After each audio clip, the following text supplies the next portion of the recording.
गीता और आप देख रहे हैं सत्य हिंदी। चलिए एक नजर डालते हैं अब तक की सुर्खियों पर। उत्तर प्रदेश की नगीना लोकसभा सीट से सांसद और आजाद समाज पार्टी कांशीराम के प्रमुख चंद्रशेखर आजाद पर PhD scholar doctor Rohini Ghavri ने गंभीर आरोप लगाए हैं, जिसके बाद वो लगातार विवादों में बने हुए हैं। इस बीच रोहिणी ने अब अपनी शिकायत को लेकर प्रधानमंत्री मोदी को पत्र लिखकर न्याय की गुहार लगाई है, जिसमें उन्होंने चंद्रशेखर पर कई गंभीर आरोप लगाए हैं। रोहिणी घावरी ने नगीना सांसद पर आरोप लगाते हुए पीएम मोदी को चिट्ठी में लिखा है कि मैंने भारत की बेटी होने के नाते विश्व पटल पर हमेशा अपने देश का सम्मान बढ़ाने का हर संभव प्रयास किया, लेकिन अब बात न्याय, आत्मसम्मान, स्वाभिमान की है। मैं चाहती हूं कि मेरे साथ न्याय हो। मैंने अपनी शिकायत राष्ट्रीय महिला आयोग, कमिश्नर दिल्ली पुलिस को भेज दी है, लेकिन अभी तक कोई कार्रवाई नहीं हुई है। PhD scholar doctor Rohini Ghavri ने आगे लिखा कि इस हादसे ने मेरा जीवन बर्बाद कर दिया और समाज के ठेकेदार एक महिला को ही अपमानित कर रहे हैं। लंबे समय तक डर, डिप्रेशन, अवसाद में रहने के बाद अब इतनी हिम्मत नहीं है कि मैं लड़ सकूं। न्याय और सम्मान के लिए यह लड़ाई लाखों करोड़ों महिलाओं के आत्मसम्मान की है। आखिर यह कैसी व्यवस्था है जहां एक महिला को अपमानित करने के लिए रखेल, वैश्या जैसे शब्दों का इस्तेमाल किया जाता है, लेकिन दोषी पुरुष के लिए कोई शब्द नहीं, कोई सजा नहीं। प्रधानमंत्री जी, आपसे मेरी प्रार्थना है कि मुझे न्याय दिलाया जाए। मैंने शिकायत सभी जगह भेज दी है। मुझे पूरा विश्वास है अपने देश के कानून पर। मीडिया रिपोर्ट्स के मुताबिक रोहिणी घावरी ने चंद्रशेखर आजाद पर जबरन बिना सहमति के शारीरिक यौन संबंध बनाने, शादी का झूठा वादा करके उनका शारीरिक व मानसिक शोषण करने, विरोध करने पर जान से मारने और निजी तस्वीरें व वीडियो सोशल मीडिया पर डालने की धमकी देने का आरोप लगाया है। पश्चिम बंगाल की राजधानी कोलकाता के एक लॉ कॉलेज में छात्रा से बलात्कार की घटना ने शैक्षणिक संस्थानों में सुरक्षा को लेकर नई बहस छेड़ दी है। इस मामले के सामने आने के बाद राज्य सरकार विपक्ष के निशाने पर है। इस बीच भाजपा ने 4 सदस्यों की फैक्ट फाइंडिंग टीम गठित की है, जिसमें सत्यपाल सिंह, मीनाक्षी लेखी, विप्लव कुमार देव और मनन कुमार मिश्रा शामिल हैं। यह टीम सोमवार सुबह कोलकाता के लिए दिल्ली से निकली है। घटना के बाद आरोप लगे थे कि अभियुक्तों का संबंध सत्तारूढ़ टीएमसी से है, जो अब स्पष्ट हो गया है कि उनका संबंध टीएमसी छात्र परिषद से था। पुलिस ने इस मामले में 2 मौजूदा छात्रों और एक पूर्व छात्र और कॉलेज के गार्ड को गिरफ्तार किया है। महाराष्ट्र के मुख्यमंत्री देवेंद्र फडणवीस ने 3 भाषा नीति पर जारी सरकारी आदेश को रद्द करने की घोषणा की है। इसके साथ ही उन्होंने यह भी आरोप लगाया कि पूर्व मुख्यमंत्री उद्धव ठाकरे के कार्यकाल में इस नीति को लागू करने के लिए डॉक्टर रघुनाथ माशेलकर समिति की सिफारिशें स्वीकार की गई थी।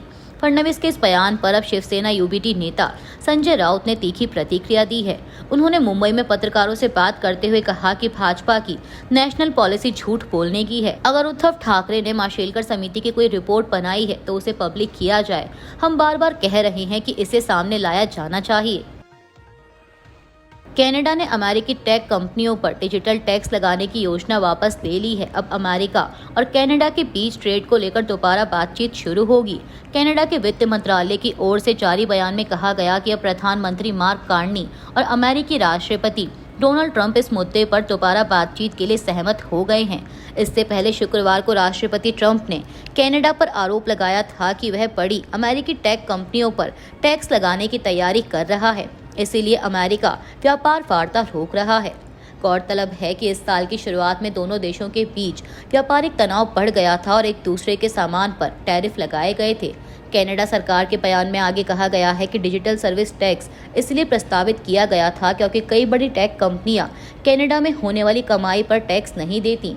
कनाडा की प्राथमिकता हमेशा एक अंतर्राष्ट्रीय समझौता रही है ताकि हर देश का अलग अलग टैक्स ढांचा खत्म किया जा सके। बयान के अनुसार कनाडा अमेरिका समेत अन्य अंतर्राष्ट्रीय साझेदारों के साथ मिलकर एक साझा डिजिटल टैक्स फ्रेमवर्क तैयार करने की दिशा में काम कर रहा है।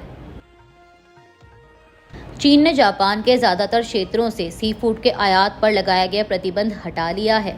ये बैन 2 साल पहले फुकुशिमा परमाणु संयंत्र से उपचारित दूषित जल छोड़े जाने की चिंता की वजह से लगाया गया था।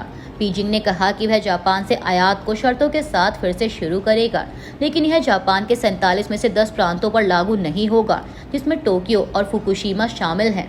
चीन के जनरल एडमिनिस्ट्रेशन ऑफ कस्टम्स ने 29 जून को लिखा कि फुकुशिमा के प्रदूषित पानी की लंबे समय तक निगरानी के दौरान लिए गए नमूनों में कोई गड़बड़ी नहीं मिली। बता दें कि 2011 में आई एक सुनामी ने जापान के उत्तर पूर्व में स्थित फुकुशिमा संयंत्र के 3 रिएक्टरों को डुबो दिया था, जिसे चेरनोबिल के बाद दुनिया की सबसे बड़ी परमाणु दुर्घटना माना जाता है। फुकुशिमा संयंत्र के 6 में से 3 परमाणु रिएक्टर 2011 के सुनामी के दौरान पूरी तरह क्षतिग्रस्त हो गए थे और इन वर्षों में वहां 1 मिलियन टन से अधिक उपचारित दूषित जल जमा हो गया। 2023 में जापान ने इस उपचारित दूषित जल को समुद्र में छोड़ना शुरू किया था। भारतीय नौसेना के डिफेंस अटैच ने माना है कि ऑपरेशन सिंदूर के दौरान राजनीतिक दबाव में हमने विमान खोए थे। ऐसा केवल इसीलिए हुआ क्योंकि राजनीतिक नेतृत्व ने सैन्य प्रतिष्ठान या उनकी हवाई सुरक्षा पर हमला न करने का दबाव बनाया था। यह बात इंडोनेशिया में भारतीय नौसेना के डिफेंस अटैची कैप्टन शिव कुमार ने एक सेमिनार में स्वीकार की। उन्होंने सेमिनार में कहा कि पाकिस्तान के साथ हाल ही में हुए सैन्य टकराव के पहले दिन भारत को कुछ लड़ाकू विमान गंवाने पड़े, क्योंकि सरकार ने पाकिस्तानी सैन्य प्रतिष्ठानों पर हमला करने पर शुरुआती प्रतिबंध लगा दिए थे। आदेश दिया गया था कि सिर्फ उस देश में आतंकवादी ढांचे पर हमला किया जाए। 10 जून के जकार्ता कार्यक्रम में जो बातें कही गईं वो अब तक सामने नहीं आई थीं। सेमिनार में एक इंडोनेशियाई एरोस्पेस विशेषज्ञ ने दावा किया कि भारतीय वायु सेना ने 5 लड़ाकू जेट खो दिए, जिनमें 3 राफेल, एक MiG-29 और एक सुखोई 30 शामिल थे। इस पर भारत के रक्षा अताशे शिव कुमार ने जवाब देते हुए कहा था कि इंडियन एयरफोर्स को सिर्फ आतंकवादी ठिकानों को टारगेट करने को कहा गया था। उन्होंने कहा था कि मैं उनसे सहमत नहीं हो सकता कि भारत ने इतने सारे विमान खो दिए, लेकिन मैं इस बात से सहमत हूं कि हमने कुछ विमान खो दिए और ऐसा केवल राजनीतिक नेतृत्व द्वारा सैन्य प्रतिष्ठानों और उनकी हवाई सुरक्षा पर हमला न करने के लिए दिए गए प्रतिबंध के कारण हुआ। भारतीय रक्षा मंत्रालय के प्रवक्ता ने कैप्टन शिव कुमार की टिप्पणी पर कुछ भी कहने से इनकार कर दिया। हालांकि जकार्ता में भारतीय दूतावास ने एक बयान में कहा कि कैप्टन शिव कुमार के बयान को संदर्भ से हटाकर कोट किया गया है। भारतीय दूतावास ने कहा कि मीडिया रिपोर्ट वक्ता के बयान से अलग हटकर पेश की गई है और गलत ढंग से पेश की गई है। सेमिनार में यह बताया गया था कि भारतीय सशस्त्र बल हमारे पड़ोस के कुछ अन्य देशों के उलट नागरिक राजनीतिक नेतृत्व के तहत काम करते हैं। यह भी बताया गया कि ऑपरेशन सिंदूर का मकसद आतंकवादी बुनियादी ढांचे को निशाना बनाना था। भारतीय प्रतिक्रिया उग्र नहीं थी। कांग्रेस ने अब नौसेना कैप्टन के बयान का हवाला देते हुए आरोप लगाया है कि देश से ऑपरेशन सिंदूर के दौरान इंडियन एयरफोर्स को हुए नुकसान को छिपाया गया। हमारी एयरफोर्स ने ऑपरेशन सिंदूर के दौरान पाकिस्तान के खिलाफ लड़ाकू विमानों को खोया। पार्टी ने यह भी सवाल उठाया कि प्रधानमंत्री मोदी ने विपक्ष को विश्वास में लेने के लिए सर्वदलीय बैठक की अध्यक्षता करने से इनकार क्यों किया और संसद के विशेष सत्र की मांग को क्यों खारिज किया गया। कांग्रेस महासचिव जयराम रमेश ने एक्स पर एक मीडिया रिपोर्ट साझा की, जिसमें इंडोनेशिया में हाल ही में एक सेमिनार में भारतीय नौसेना के कैप्टन शिव कुमार के हवाले से कहा गया था कि भारतीय वायु सेना ने 7 मई 2025 की रात को पाकिस्तान में आतंकी ठिकानों को निशाना बनाने के दौरान लड़ाकू विमानों को खोया। जयराम रमेश ने अपनी पोस्ट में लिखा कि पहले चीफ ऑफ डिफेंस स्टाफ ने सिंगापुर में महत्वपूर्ण खुलासे किए, फिर इंडोनेशिया से एक वरिष्ठ रक्षा अधिकारी ने इसे दोहराया, लेकिन प्रधानमंत्री ऑल पार्टी मीटिंग की अध्यक्षता करने और विपक्ष को विश्वास में लेने से क्यों इनकार कर रहे हैं। संसद के विशेष सत्र की मांग को क्यों ठुकराया गया है। राष्ट्रीय स्वयंसेवक संघ यानी RSS के नेता दत्तात्रेय होसबोले के खिलाफ बेंगलुरु के शेषाद्रीपुरम पुलिस स्टेशन में रविवार को शिकायत दर्ज कराई गई। आरोप लगाया गया है कि होसबोले ने भारतीय संविधान की प्रस्तावना से समाजवाद और धर्मनिरपेक्ष शब्दों को हटाने की मांग करके असंवैधानिक, भड़काऊ और विभाजनकारी टिप्पणियां की हैं। यह संविधान के मूल्यों पर हमला और राष्ट्रीय एकता के खिलाफ उकसावे का काम है। यह शिकायत इंडियन यूथ कांग्रेस की कर्नाटक कानूनी प्रकोष्ठ के सदस्यों ने दर्ज कराई है। शिकायतकर्ता यूथ कांग्रेस के प्रतिनिधि श्रीधर MM ने कहा कि मैं यह शिकायत भारत के संविधान की पवित्रता को बनाए रखने और सार्वजनिक व्यवस्था तथा संवैधानिक मूल्यों की रक्षा के लिए एक जिम्मेदार नागरिक के रूप में दर्ज करा रहा हूं। उन्होंने आगे कहा कि ये टिप्पणियां केवल वैचारिक नहीं हैं, बल्कि जानबूझकर की गई, उकसाने वाली और खतरनाक हैं।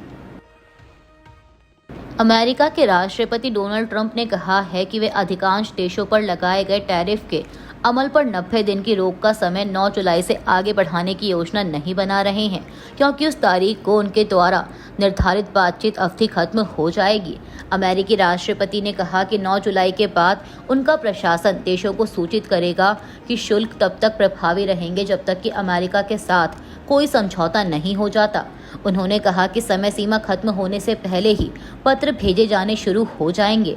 ट्रंप ने फॉक्स न्यूज़ को दिए एक इंटरव्यू में कहा कि हम देखेंगे कि कोई देश हमारे साथ कैसा व्यवहार करता है, क्या वे अच्छे हैं, क्या वे इतने अच्छे नहीं हैं।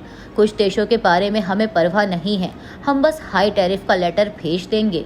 उन पत्रों में लिखा होगा बधाई हो, हम आपको अमेरिका में बेचने की अनुमति दे रहे हैं। आपको 25% टैरिफ या 35% या 50% या फिर 10% तक का भुगतान करना होगा।